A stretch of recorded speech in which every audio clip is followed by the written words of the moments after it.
Assalamualaikum warahmatullahi wabarakatuh.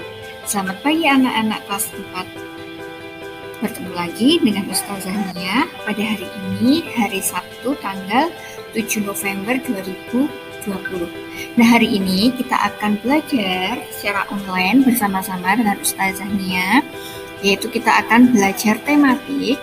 Kita sudah ke tema 5, yaitu pahlawanku, dan subtema 1, perjuangan para pahlawan.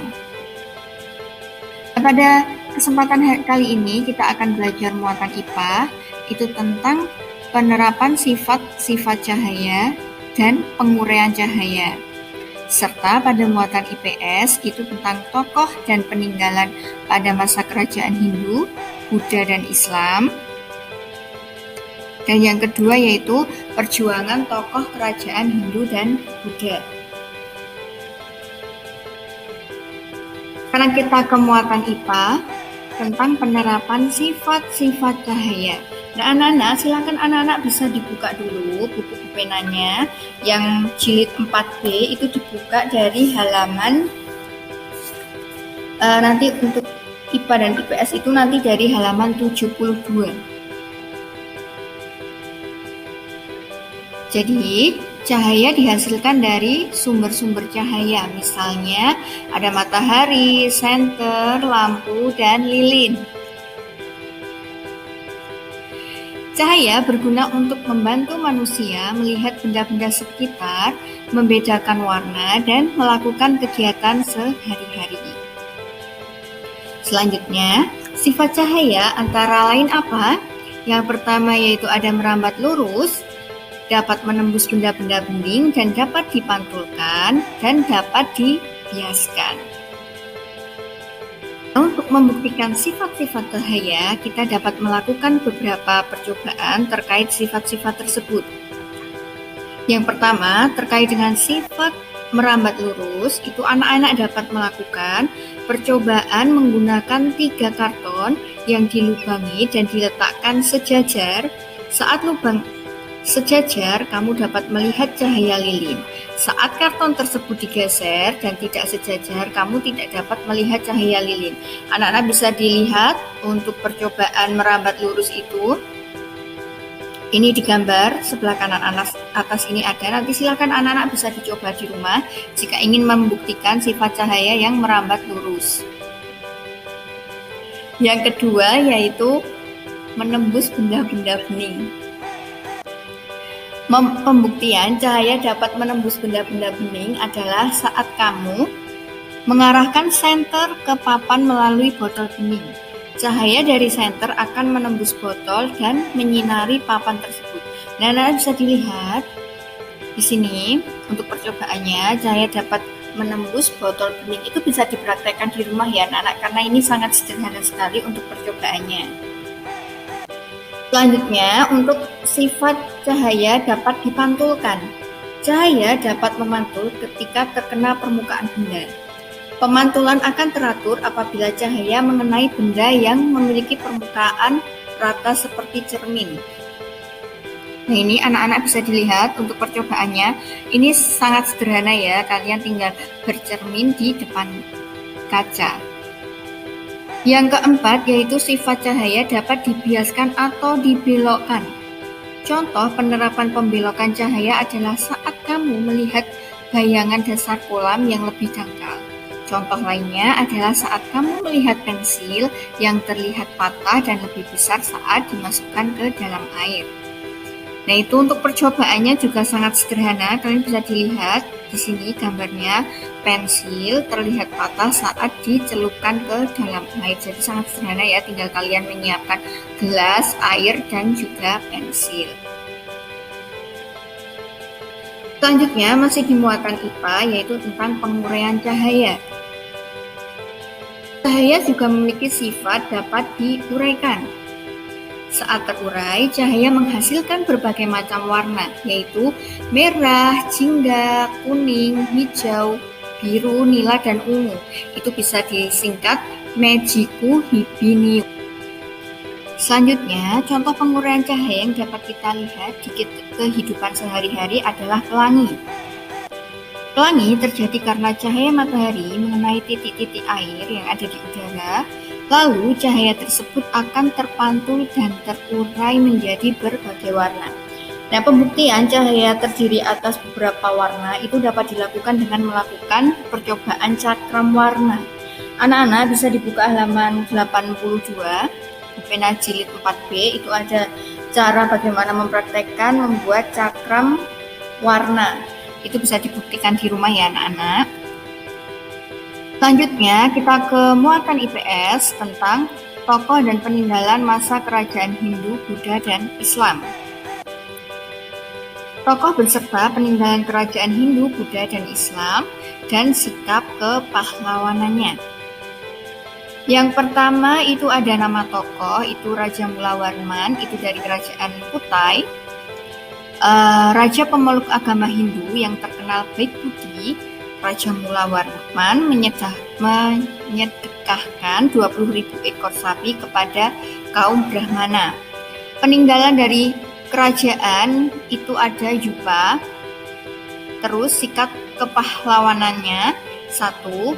Raja yang adil dan bijaksana. Yang kedua, taat menjalankan ajaran agama serta mencintai rakyatnya. Yang ketiga yaitu dermawan, karena beliau pernah bersedekah emas, tanah, dan ternak untuk rakyatnya. Yang kedua yaitu nama tokoh Raja Kertanegara dari Kerajaan Singosari. Itu merupakan raja pemeluk agama Hindu yang berhasil menaklukkan seluruh wilayah Nusantara. Peninggalan kerajaan Singosari yaitu ada Candi Singosari. Sikap kepahlawanan dari Raja Kertanegara yaitu pantang menyerah dalam menyatukan Nusantara. Yang kedua yaitu berani dan tegas menolak untuk tunduk kepada bangsa Mongol. Nama tokoh raja yang ketiga yaitu Raja Balaputradewa, itu dari kerajaan Sriwijaya. Peninggalan kerajaannya yaitu prasasti Kedukan Bukit. Sikap kepahlawanan dari Raja Balaputradewa yaitu 1. Jujur dan disiplin dalam memimpin rakyatnya. Yang kedua yaitu menegakkan hukum. Masih di tokoh beserta peninggalan kerajaan Hindu, Buddha, dan Islam, dan sikap kepahlawanannya. Yang keempat yaitu Sultan Iskandar Muda dari kerajaan Aceh, raja pemeluk agama Islam yang berhasil membuat kerajaan Aceh mencapai puncak kejayaannya. Kerajaan ini juga menjadi pusat perdagangan dan pengembangan agama Islam. Peninggalannya yaitu Masjid Raya Baitur Rahman. Sikap kepahlawanannya yaitu adil dalam menegakkan hukum dan selalu mengutamakan kesejahteraan rakyatnya. Yang kelima yaitu Raden Patah dari kerajaan Demak, raja pemeluk agama Islam yang menjadi penguasa pertama kerajaan Demak. Peninggalannya yaitu Masjid Agung Demak. Sikap kepahlawanannya yaitu menghormati kebebasan beragama dan berani melawan penjajah. Selanjutnya masih di muatan IPS, itu tentang perjuangan tokoh kerajaan Hindu dan Buddha. Tokoh dari masa kerajaan Hindu dan Buddha. Yang pertama yaitu Raja Mulawarman dari kerajaan Kutai di Kalimantan Timur. Dia adalah seorang raja yang baik budi. Rakyat hidup sejahtera dan makmur pada masa pemerintahannya. Menyedekahkan 20.000 ekor sapi kepada kaum Brahmana saat upacara keagamaan dan membagikan emas dan tanah kepada rakyatnya. Yang kedua yaitu Raja Purnawarman dari kerajaan Tarumanegara di Jawa Barat. Yang pertama itu beliau membuat saluran air untuk mengairi lahan pertanian. Yang kedua memanfaatkan sungai untuk mencegah banjir. Dan yang ketiga yaitu seorang raja yang bijaksana.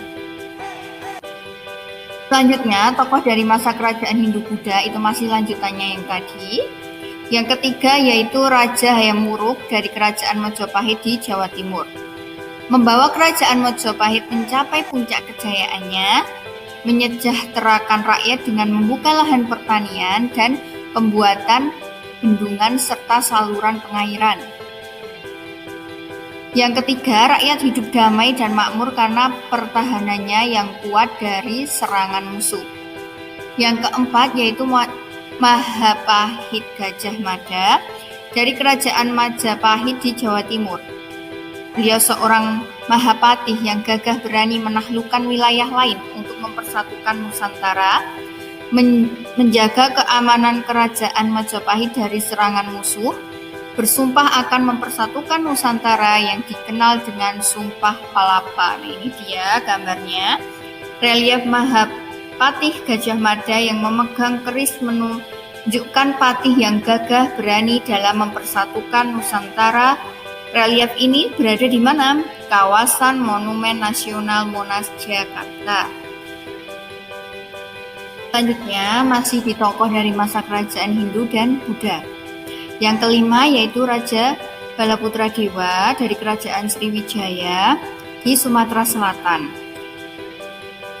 Beliau berhasil membawa Kerajaan Sriwijaya mencapai kejayaannya, membuat Kerajaan Sriwijaya dikenal sebagai kerajaan maritim yang kuat dan menjadi pusat perdagangan di Asia Tenggara.